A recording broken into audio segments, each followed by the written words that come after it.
tried to take him and that many men were dead. He was vicious and a killer, though a youth of 24, and the notches on his pistol numbered 1 and 19 more. 1 and 19 more. Now the stranger started talking, made it plain to folks around. Was an Arizona Ranger, wouldn't be too long in town. He came here to take him out, while back alive or maybe dead. He said it didn't matter, he was after Texas Red. After Texas Red.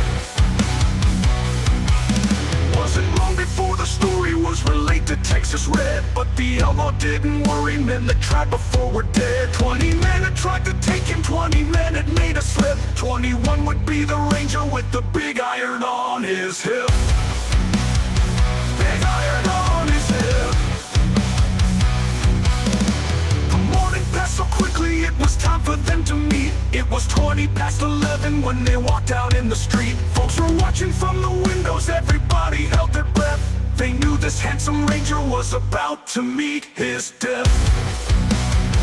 About to meet his death.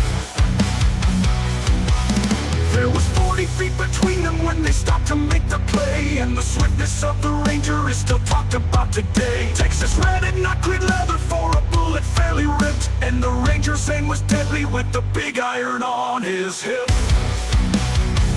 Big iron on his hip. It was over in a moment, and the folks had gathered round. There before them lay the body of the outlaw on the ground. Oh, he might have went on living, but he made one fatal slip when he tried to match the Ranger with the big iron on his hip. Big iron on his hip. Big iron, big iron. When he tried to match the Ranger with the